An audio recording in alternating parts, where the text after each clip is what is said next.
നമസ്കാരം. Late edition ആരംഭിക്കുന്നു. ഞാൻ അനൂപ് മോഹനൻ. തിരുവനന്തപുരം മെഡിക്കൽ കോളേജിൽ ചികിത്സാപ്പിഴ വന്ന പരാതി. സർജറി ചെയ്തയാളിന്റെ കാലിൽ പുഴുവരിക്കുന്ന നിലയിലെന്ന് ബന്ധുക്കൾ. പാരിപ്പള്ളി സ്വദേശി രാജേന്ദ്ര പ്രസാദിനാണ് ദുരനുഭവമുണ്ടായത്. ആദ്യം ബന്ധുവിന്റെ പ്രതികരണത്തിലേക്ക്. 8-ാം തീയതി അച്ഛന് പാരിപ്പള്ളി വെച്ചിട്ട് ഒരു ആക്സിഡന്റ് പറ്റിയതാണ്.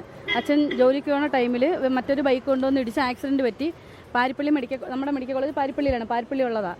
അവിടെ കൊണ്ടു ചെന്നപ്പം അവർ എടുത്തില്ല, അവിടെ പറ്റില്ല എന്ന് പറഞ്ഞ് നമ്മൾ നേരെ ഗോകുലം മെഡിക്കൽ കോളേജിൽ കൊണ്ടുപോയി. അപ്പോൾ അവിടെയും അച്ഛൻ്റെ അവസ്ഥ വളരെ മോശമാണ്, അവിടേക്കും പറ്റില്ല എന്ന് പറഞ്ഞിട്ടാണ് നേരെ ഇവിടെ കൊണ്ടുവന്നത്. മെഡിക്കൽ കോളേജിൽ ഇവിടെ കൊണ്ടുവന്ന് നമ്മളിവിടെ 12:30 മണിയായപ്പോൾ വന്ന് 12:30 മണി തൊട്ട് ഒരു രാത്രി 11:30 മണിക്കാണ് അവർ ഓപ്പറേഷൻ വേണം, പുറത്ത് കമ്പി ഇടണം എന്ന് പറഞ്ഞിട്ട് ഓപ്പറേഷൻ തിയേറ്ററിൽ കയറ്റി. ഓപ്പറേഷൻ കഴിഞ്ഞ് പിറ്റേന്ന് ഓർത്തോ ICUലേക്ക് മാറ്റി അച്ഛൻ ICUയിൽ കിടക്കുമായിരുന്നു. അങ്ങനെ 2 ദിവസം മുന്നേ ഡോക്ടർ വന്ന് പറഞ്ഞ് മെനിഞ്ഞാന്ന് ഡോക്ടർ പറഞ്ഞ് അച്ഛൻ്റെ അവസ്ഥ ഇച്ചിരി മോശമാണ്, പ്രഷർ ലോയാണ്, പിന്നെ ഹീമോഗ്ലോബിൻ്റെ അളവും വളരെ കുറവായതുകൊണ്ട് നമുക്ക് വാർഡിലോട്ട് ഇപ്പോഴേ ഷിഫ്റ്റ് ചെയ്യാൻ പറ്റില്ല, അതുകൊണ്ട് കുറച്ച് ദിവസം ICUയിൽ തന്നെ കിടക്കട്ടെ, അത് കഴിഞ്ഞിട്ട് അവിടെ വാർഡിലോട്ട് മാറ്റാമെന്നാണ് പറഞ്ഞത്. അങ്ങനെ ഞാനും ചേട്ടനും കൂടി ഇന്നലെ അങ്ങ് വീട്ടിലോട്ട് പോയി. സ്റ്റേഷനിൽ പോകുന്നതുകൊണ്ട് നമ്മൾ വീട്ടിൽ പോയി.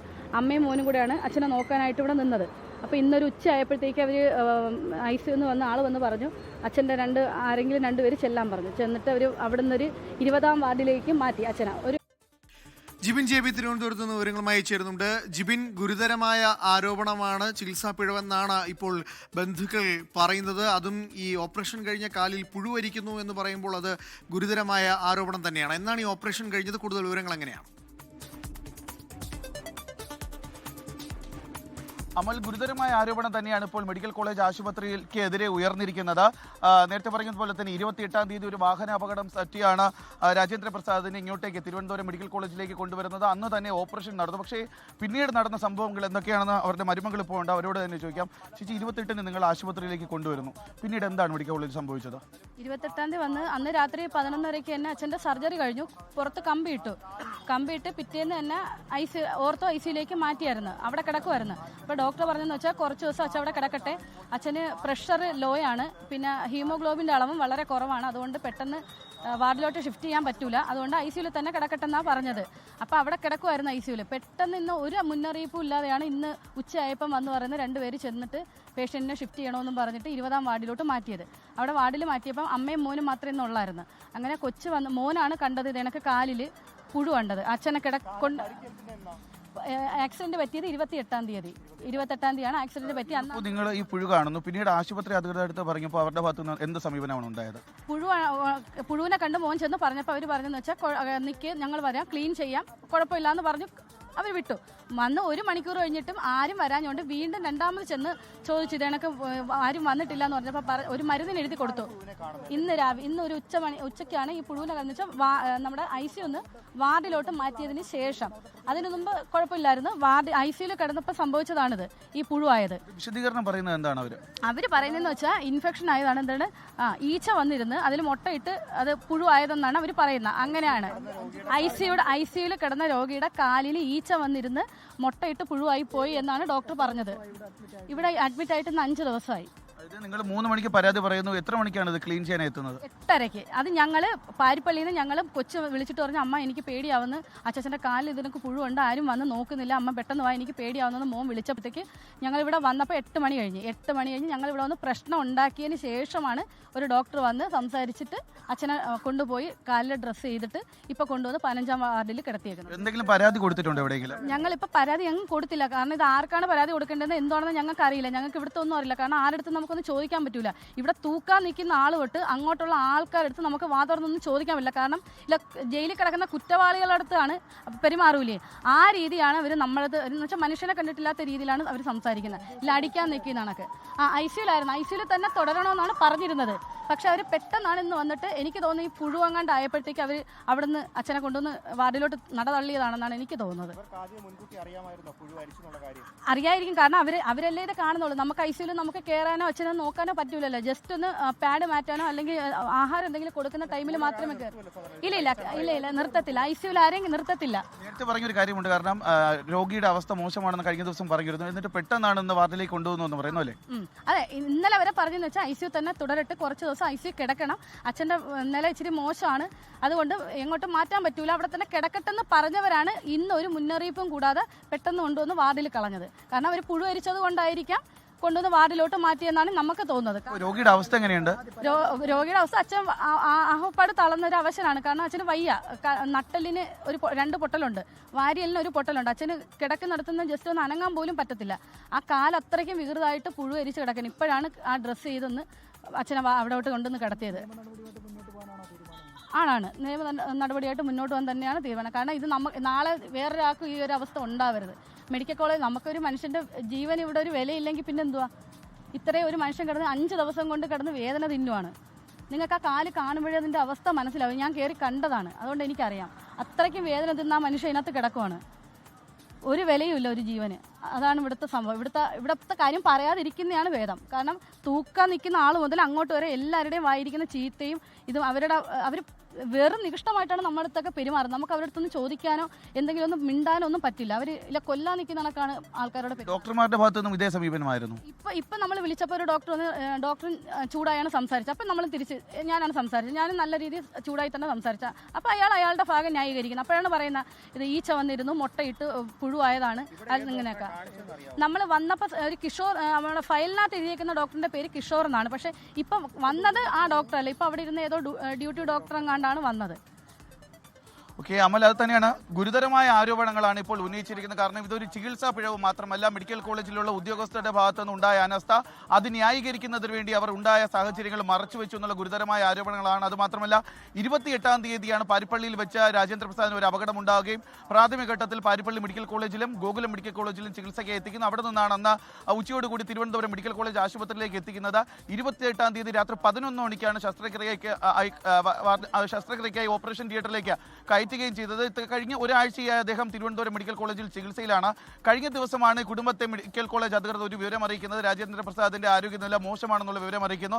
അങ്ങനെ ആരോഗ്യനില മോശമാണെന്ന് അറിയിച്ച ഒരാളെ ഇന്ന് ഉച്ചയോടുകൂടി തന്നെ 20ാമത്തെ വാർഡിലേക്ക് പ്രവേശിക്കുകയും ചെയ്യുന്നു. ആ വാർഡിലേക്ക് പ്രവേശിപ്പിച്ച സമയത്താണ് കൂടെ ഉണ്ടായിരുന്ന അദ്ദേഹത്തിന്റെ അടുത്ത ബന്ധുക്കൾ തന്നെ കാണുന്നത് ഈ മുറിവുകളിൽ നിന്ന് പുഴു കട്ടിലാകെ വീഴുന്ന ഒരു സാഹചര്യമുണ്ട്. പിന്നീട് അവർ ചേർത്ത് വെച്ച് ഈ കാൽ പരിശോധിക്കുന്ന സമയത്താണ് ആ ബെഡിലേക്ക് മുഴുവൻ പുഴുക്കൾ ഉണ്ടാകുന്ന ഒരു സാഹചര്യമുണ്ട്. അതങ്ങനെ 2 മണിക്ക് ഈ പുഴുവിന്റെ കാര്യം പറയുന്നു. തുടർന്ന് ബന്ധുക്കൾ മെഡിക്കൽ കോളേജ് അധികൃതരോട് ഇക്കാര്യം പറയുന്നു. പക്ഷേ ആ 2 മണിക്ക് പരാതി പറഞ്ഞിട്ട് ഇന്ന് രാത്രി 8 മണി വരെയും ഒരാൾ പോലും പരിശോധിക്കാനോ ആ മുറിവ് ഒന്ന് മാറ്റി ഒന്ന് ഡ്രസ്സ് ചെയ്യുന്നതിന് വേണ്ടിയിട്ടോ ഒന്ന് തയ്യാറായിട്ടില്ല എന്നുള്ള ഒരു ഗുരുതരമായിട്ടുള്ള ആരോപണമാണ് ഇപ്പോൾ കുടുംബം ഉന്നയിക്കുകയും ചെയ്യുന്നത്. ആരോപണം മാത്രമല്ല, അവർ ഈ പരാതി പറഞ്ഞ സമയത്ത് മെഡിക്കൽ കോളേജിലെ ഓരോ ഉദ്യോഗസ്ഥരുടെ ഭാഗത്തു നിന്നും അവർ ഏറ്റവും വാങ്ങേണ്ടി വന്ന പുച്ഛം എന്താണെന്നുള്ള കാര്യം കൂടിയാണ് ഇപ്പോൾ അദ്ദേഹത്തിന്റെ രാജേന്ദ്ര പ്രസാദിന്റെ മരുമകൾ വിദ്യ തന്നെ മാധ്യമങ്ങളോട് സംസാരിക്കുകയും ചെയ്തു. അതായത് ചികിത്സാ പിഴവ് മാത്രമല്ല, ചികിത്സാ പിഴവ് മറച്ചു വയ്ക്കുകയും അത് ന്യായീകരിക്കാൻ ശ്രമിക്കുക, അത് ഉന്നയിച്ചു കൊണ്ടുവന്ന ബന്ധുക്കളെ അധിക്ഷേപിക്കുകയും ചെയ്യുന്ന ഒരു സമീപനമാണ് മെഡിക്കൽ കോളേജ് അധികൃതരുടെ ഭാഗത്ത് നിന്ന് ഇപ്പോൾ ഉണ്ടായിരിക്കുകയും ചെയ്തത്. അദ്ദേഹത്തിന്റെ ആരോഗ്യസ്ഥിതി ഇപ്പോഴും മോശമാണെന്നുള്ള കാര്യമാണ് പറയുന്നത്. കാരണം വാരിയലിന് ഉൾപ്പെടെ അദ്ദേഹത്തിന്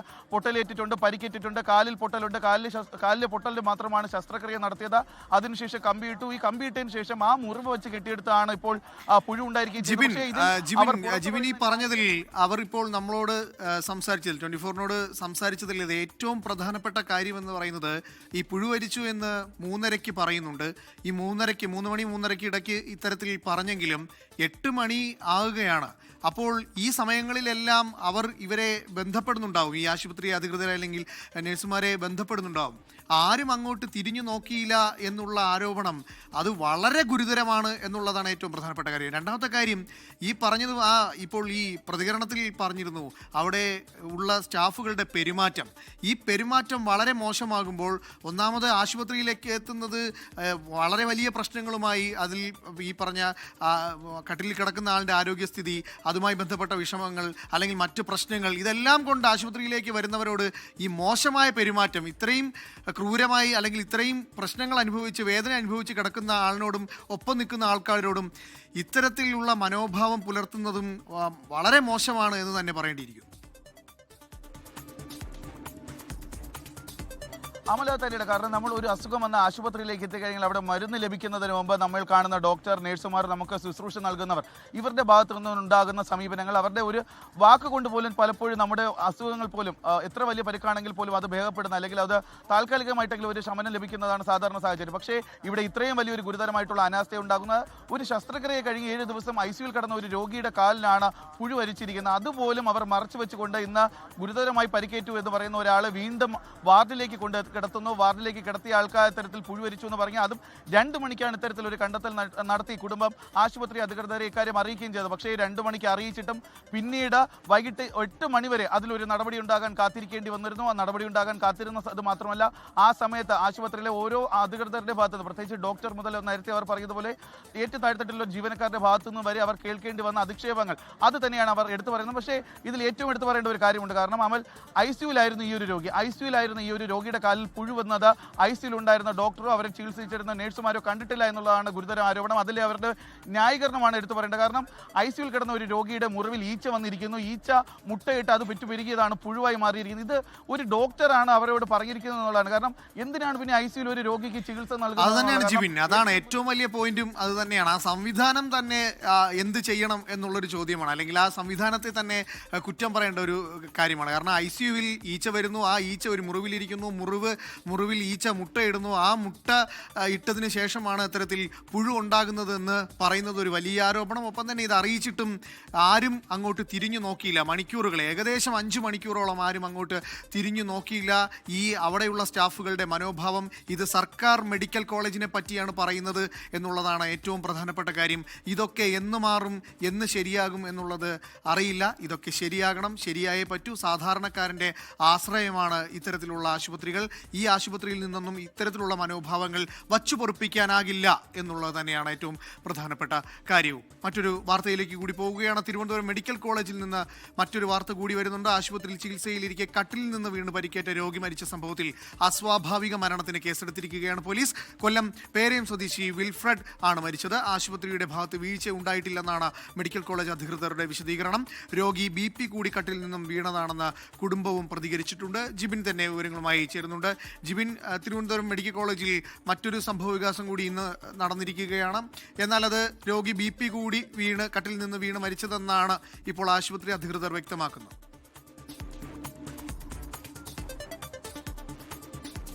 അത് തന്നെയാണ് അനൂപ്. കാരണം ഈ രോഗി കഴിഞ്ഞ 2 ദിവസം മുൻപാണ് തിരുവനന്തപുരം മെഡിക്കൽ കോളേജിൽ വെച്ച് മരണപ്പെടുന്നത്. കൊല്ലം സ്വദേശിയാണ്. കൊല്ലം പേരയം സ്വദേശിയായിട്ടുള്ള 65 വയസ്സുള്ള വിൽഫ്രഡാണ് മരണപ്പെടുകയും ചെയ്യുന്നത്. ഇദ്ദേഹത്തിന് ആദ്യഘട്ടത്തിൽ പനിയായിരുന്നു, പിന്നീട് അത് മഞ്ഞപ്പിത്തമായി മാറുന്നു.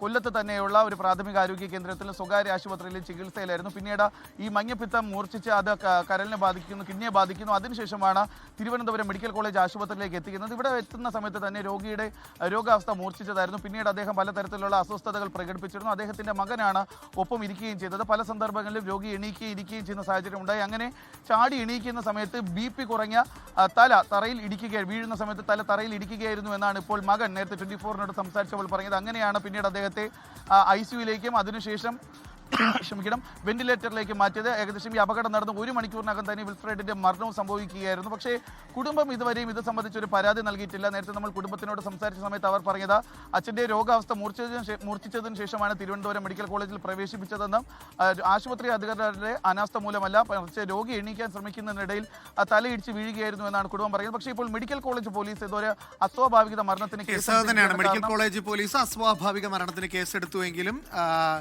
ഇയാൾ കട്ടിൽ നിന്നും എഴുന്നേക്കുന്ന സമയത്ത് വീണു എന്ന് തന്നെയാണ് കുടുംബം പറയുന്നത്. ഇത് തന്നെയാണ് ആശുപത്രി അധികൃതരും വ്യക്തമാക്കുന്നത്. BP കൂടി വീണതാണ്, കട്ടിൽ നിന്ന് വീണതാണ് എന്നാണ് ആശുപത്രി അധികൃതരും വ്യക്തമാക്കുന്നത്. ജിബിനാണ് ഈ 2 വാർത്തയുടെയും വിവരങ്ങൾ തിരുവനന്തപുരത്ത് നിന്നും നൽകിയത്. ഇന്ന് തുറക്കുമെന്ന് പറഞ്ഞ 12ാം ക്ലാസ് പുനർമൂല്യനിർണ്ണയത്തിനുള്ള പോർട്ടൽ തുറക്കാതെ CBSE. പോർട്ടൽ ഉടൻ പ്രവർത്തനക്ഷമമാകുമെന്നാണ് അറിയിപ്പ് നൽകിയത്. ഇന്ന് 2 മണിക്ക് ഓപ്പൺ ആകുമെന്നാണ് അറിയിച്ചത്. എന്നാൽ 11 മണിയായിട്ട് പോർട്ടൽ പ്രവർത്തനക്ഷമമായിട്ടില്ല. അച്യുതൻ വിവരങ്ങളുമായി ചേർന്നുണ്ട്. അച്യുതൻ, പോർട്ടലിന് പ്രശ്നങ്ങളൊന്നുമില്ല, എല്ലാം റെഡിയാണ്. ഇന്ന് 2 മണിക്ക് തുറക്കും എന്ന് പറഞ്ഞിരുന്നു. 11 മണിയായി. ഇത്രയും മണിക്കൂറുകൾ കഴിഞ്ഞിട്ടും ഇത് തുറന്നിട്ടില്ല. അനൂപ്, അത് തന്നെയാണ്. അതായത് CBSEയുടെ ഈ 12ാം ക്ലാസ് പുനർമൂല്യനിർണ്ണയവുമായി ബന്ധപ്പെട്ടുള്ള പോർട്ടൽ അത് ഉടൻ തന്നെ പ്രവർത്തനക്ഷമമാകും എന്ന ഒരു അറിയിപ്പ് ഇന്ന് ഉച്ചയ്ക്ക് 2 മണിക്കാണ് CBSE അവരുടെ ഔദ്യോഗിക സൈറ്റിലൂടെ അല്ലെങ്കിൽ എക്സ് അക്കൗണ്ടിലൂടെ നടത്തിയത്. പക്ഷേ ഇപ്പോൾ 11 മണി കഴിഞ്ഞ് 19 മിനിറ്റ് ആകുമ്പോഴും ആ പോർട്ടൽ പ്രവർത്തനക്ഷമമായിട്ടില്ല എന്നുള്ളത് തന്നെയാണ്. നിരവധി വിദ്യാർത്ഥികൾ ഇതിനോടകം തന്നെ സമൂഹ മാധ്യമങ്ങൾ വഴി വിമർശനങ്ങൾ CBSEക്ക് നേരെ ഉന്നയിക്കുന്നൊരു സാഹചര്യം കൂടി ഉണ്ടായിട്ടുണ്ട്.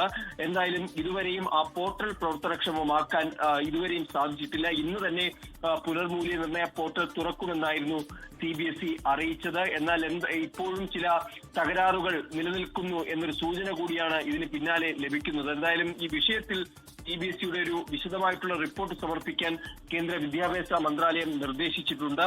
ഇതിൽ വീഴ്ച വരുത്തിയ ഉദ്യോഗസ്ഥർക്കെതിരെ നടപടിയുണ്ടാകും എന്ന കാര്യവും മന്ത്രാലയം അറിയിച്ചിട്ടുണ്ട്. എന്നാൽ ആ ഒരു പശ്ചാത്തലത്തിലും ഈ പോർട്ടൽ ഇതുവരെ തുറന്നു നൽകാൻ വിദ്യാർത്ഥികൾ തന്നെയാണ്. ഒരുപാട് കുട്ടികൾ കാത്തിരിക്കുന്നുണ്ട്. ആ പോർട്ടൽ എന്നാൽ ഇന്നും തുറന്നിട്ടില്ല. ഈ 11 മണിയായിട്ടും തുറന്നിട്ടില്ല എന്നുള്ളതാണ് വിവരം. ആർ അച്യുതനാണ് ഡൽഹിയിൽ നിന്ന് വിവരങ്ങൾ കൈമാറിയത്. സോഷ്യൽ മീഡിയയിലൂടെ തരംഗമായ കോക്രോച്ച് ജനതാ പാർട്ടി പ്രതിഷേധ പരിപാടിയുമായി തെരുവിലേക്ക്. നീറ്റ് വിവാദത്തിൽ കേന്ദ്ര വിദ്യാഭ്യാസ മന്ത്രി ധർമ്മേന്ദ്ര പ്രധാന്റെ രാജി ആവശ്യപ്പെട്ട് ശനിയാഴ്ച ജന്തർ മന്ദിറിൽ പ്രതിഷേധം സംഘടിപ്പിക്കാനാണ് നീക്കം.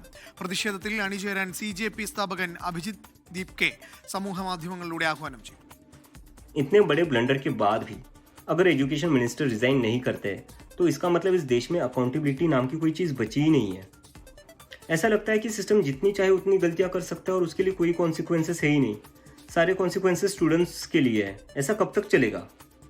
इसलिए अब वक्त आ चुका है, हम सबको साथ आना होगा और भारत के संविधान के रास्ते पर चलते हुए पीसफुली अपनी आवाज़ उठाकर धर्मेंद्र प्रधान के रेजिग्नेशन की डिमांड करनी होगी। अगर हम सब साथ मिलकर आवाज़ उठाएंगे तो ज़रूर इनको हमारी बात माननी होगी। मैंने डिसाइड किया है मैं 6 जून सैटरडे सुबह दिल्ली आऊँगा। आप सब मुझे एयरपोर्ट पर मिलिए। हम सब मिलकर पार्लियामेंट स्ट्रीट पुलिस स्टेशन जाएंगे और वहाँ पर जंतर मंतर पर एक पीसफुल प्रोटेस्ट करने के लिए परमिशन मांगेंगे। തിരുവനന്തപുരം നെടുമങ്ങാട് 1.5 വയസ്സുകാരന്റെ ശരീരത്തിൽ കണ്ടെത്തിയത് 91 മുറിവുകളെന്ന് റിമാൻഡ് റിപ്പോർട്ട്. വാരിയിലെ 7 പൊട്ടലുകളും തലയിലെ നീർക്കെട്ടും ആന്തരിക രക്തസ്രാവവുമാണ് കുഞ്ഞിന്റെ മരണകാരണം. കേസിലെ പ്രതിയായ അഷ്കറിന്റെ റിമാൻഡ് റിപ്പോർട്ടിലാണ് ഇക്കാര്യങ്ങൾ ഉള്ളത്. റിമാൻഡ് റിപ്പോർട്ടിലെ വിവരങ്ങൾ 24-ന് ലഭിച്ചു. അർഷദിനെതിരെ SC/ST ആക്ട് കൂടി ചേർക്കും. കുട്ടിയുടെ അമ്മ അഖിലയ്ക്കെതിരെ കൊലപാതക പ്രേരണ കുറ്റം കൂടി ചുമത്താനും പോലീസ് തീരുമാനിച്ചിട്ടുണ്ട്. തിരുവനന്തപുരം നെടുമങ്ങാട് 1.5 വയസ്സുകാരന്റെ കൊലപാതകത്തിൽ പ്രതി അഷ്കറിനെതിരെ സമഗ്ര അന്വേഷണം ഉണ്ടാകുമെന്ന് മന്ത്രി ബിന്ദു കൃഷ്ണ. തുടർ ചികിത്സയ്ക്ക് ആവശ്യമായ സഹായങ്ങൾ ഉണ്ടാകും. മെഡിക്കൽ കോളേജ് റീഹാബിലിറ്റേഷൻ സെന്ററിൽ അഷ്കറിന്റെ ആദ്യ ഭാര്യ ആമിനയെ സന്ദർശിച്ച ശേഷമായിരുന്നു പ്രതികരണം. 24 എൻകൗണ്ടറിൽ മന്ത്രി ആമിനയെ നേരിട്ട് കാണുമെന്ന് ഉറപ്പ് നൽകിയിരുന്നു.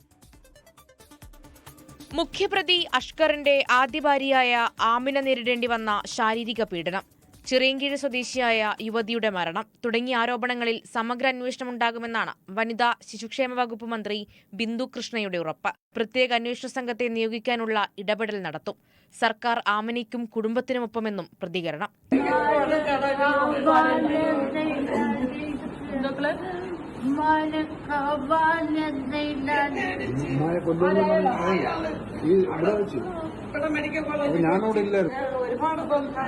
ആരോഗ്യമന്ത്രിയായിട്ട് സംസാരിച്ച് ബാക്കി കാര്യങ്ങളോട് മക്കൾ ധൈര്യമായിട്ട് മെഡിക്കേറ്റ് ഇരുന്ന് മരുന്നും കഴിച്ച് ഇരുന്ന് പെട്ടെന്ന് പഴയ പോലെ നമുക്ക് ഓടി നടക്കണ്ടേ. ഒരു കാര്യം എനിക്ക് പറയാനുണ്ട്, ഇന്ന് ഈ വ്യക്തിയെ അതാണ് പാടില്ല. കാരണം പിഞ്ചു കുഞ്ഞിനോട് ഭർതൃഗൃഹത്തിലെ പീഡനത്തെക്കുറിച്ച് 6 കേസ് പരാതികൾ ആവർത്തിച്ച് കൊടുത്തിട്ടും കേസെടുത്തില്ല എന്ന് പറയുന്ന പോലീസിൻ്റെ നിഷ്ക്രിയത്വത്തെ ഒരു കാരണവശാലും നമുക്ക് വിശ്വസിക്കാൻ പോലും ആകാത്തതാണ്. ആ കുട്ടിയുടെ രംഗം കണ്ടാൽ നമുക്ക് സഹിക്കാനാവുന്നില്ല. അതിൻ്റെ ചികിത്സയും മറ്റു കാര്യങ്ങളും ആരോഗ്യവകുപ്പ് മന്ത്രിയുമായിട്ട് ആലോചിച്ച് ഒപ്പം വനിതാ ശിശുക്ഷേമ വകുപ്പിൻ്റെയും കൂടി നേതൃത്വത്തിൽ കാര്യങ്ങൾ ചെയ്ത് അത് സർക്കാരുമായിട്ട് മുഖ്യമന്ത്രിയുമായിട്ട് കൂടി ആലോചിച്ച് അത്തരത്തിൽ കാര്യങ്ങൾ നടത്തും. സർക്കാരിന്റെ ഇടപെടലിൽ ആമിനയുടെ കുടുംബത്തിന് തൃപ്തിയുണ്ട്. മകളെ ജീവിതത്തിലേക്ക് തിരികെ കൊണ്ടുവരാൻ സഹായം ആവശ്യമെന്നും പിതാവ് ഷെരീഫ് പറയുന്നു. എല്ലാ കാര്യങ്ങളും ചെയ്യാമെന്ന് പറഞ്ഞിട്ടുണ്ട്. അവരെ ക്രൂരമായിട്ട് മർദ്ദിച്ചായിരുന്നു സാറിനെ, എൻ്റെ മോളെ. അവർ 3 പേരും കൂടി. മെഡിക്കൽ കോളേജിലെ റീഹാബിലിറ്റേഷൻ സെന്ററിലെത്തിയാണ് ആമിനയെ ബിന്ദു കൃഷ്ണ കണ്ടത്. പിന്നാലെ മരിച്ച 1.5 വയസ്സുകാരന്റെ അമ്മൂമ്മയും പിതാവിന്റെ വീട്ടിലും മന്ത്രി സന്ദർശനം നടത്തി.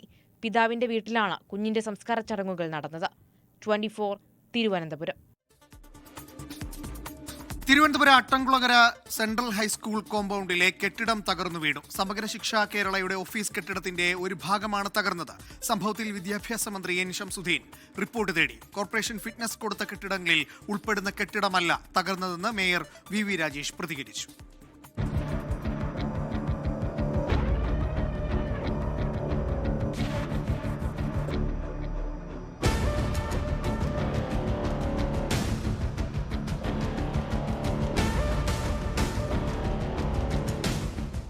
അട്ടക്കുളങ്ങര സർക്കാർ സെൻട്രൽ ഹൈസ്കൂളിന്റെ കെട്ടിടമാണ് തകർന്നത്.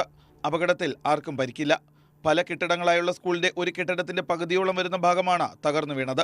ഫിറ്റ്നസ് പരിശോധിക്കേണ്ടത് ഞങ്ങളുടെ അജണ്ടയിൽപ്പെട്ടതല്ല. ഇത് പരിശോധിക്കേണ്ടത് നഗരസഭയുടെ ഈ അക്കാഡമിക് ഇയർ തുടങ്ങുന്നതുമായി ബന്ധപ്പെട്ട് ഫിറ്റ്നസ് കൊടുക്കേണ്ട മാർഗ്ഗരേഖയിൽ പരിശോധിക്കേണ്ട ഒരു മന്ദിരമല്ല. വീഴ്ച ഉറപ്പാണല്ലോ. ഇങ്ങനൊരു മന്ദിരത്തിന്റെ മേൽക്കൂര ഉൾപ്പെടെ ആളുകൾ ഉണ്ടായിരുന്നെങ്കിൽ വലിയൊരു അപകടം ഉണ്ടാകേണ്ട സാഹചര്യമായിരുന്നു. ഓടിട്ട സ്കൂളിന്റെ മേൽക്കൂരയെ താങ്ങി നിർത്തിയ തടി ദ്രവിച്ചതോടെ കെട്ടിടം നിലംപൊത്തുകയായിരുന്നു. ഓടും താഴെയുള്ള സീലിംഗും ഉൾപ്പെടെ പൊളിഞ്ഞ് താഴേക്ക് വീണു. അധ്യാപകരും കുട്ടികളും ജോലി കഴിഞ്ഞ് മടങ്ങിയതിനാൽ ആരും അപകടത്തിൽപ്പെട്ടില്ല. SSKയുടെ ഓഫീസ് പ്രവർത്തിച്ചിരുന്ന കെട്ടിടമാണ് തകർന്നത്. ഡിസ്ട്രിക്ട് പ്രോഗ്രാം ഓഫീസറുടെയും തൊട്ടടുത്തുള്ളതുമായ മുറികളാണ് തകർന്നു വീണത്. അതിനിടെ മുൻ വിദ്യാഭ്യാസ വകുപ്പ് മന്ത്രി വി ശിവൻകുട്ടിക്കെതിരെ ഗുരുതര ആരോപണവുമായി മേയർ VV രാജേഷ് രംഗത്തെത്തി. കഴിഞ്ഞ അധ്യയന വർഷം 3 കോടി മുടക്കി അറ്റകുറ്റപ്പണികൾ നടത്തി കെട്ടിടമാണ് തകർന്നു വീണതെന്നാണ് മേയറുടെ ആരോപണം.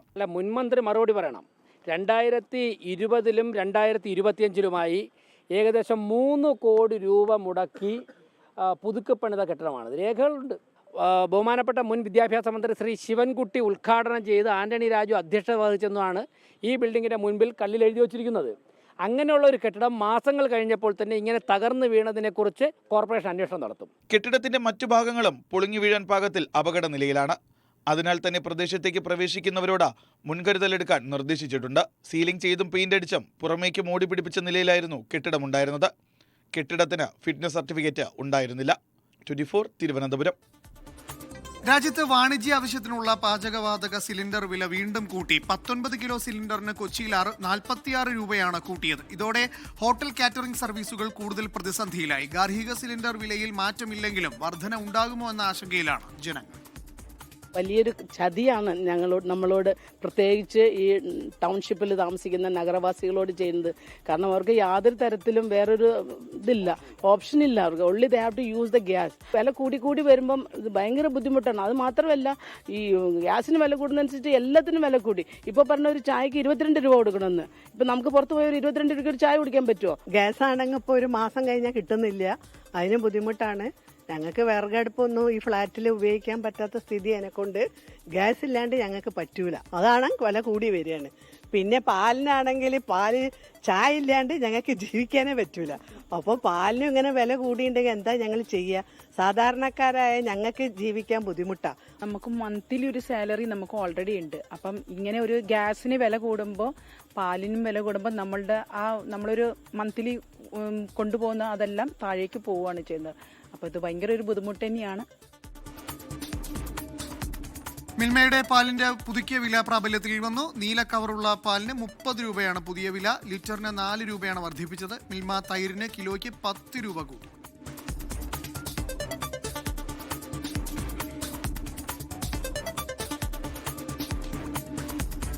നെറ്റ് എഡിഷൻ പൂർത്തിയാകുന്നു. നമസ്കാരം.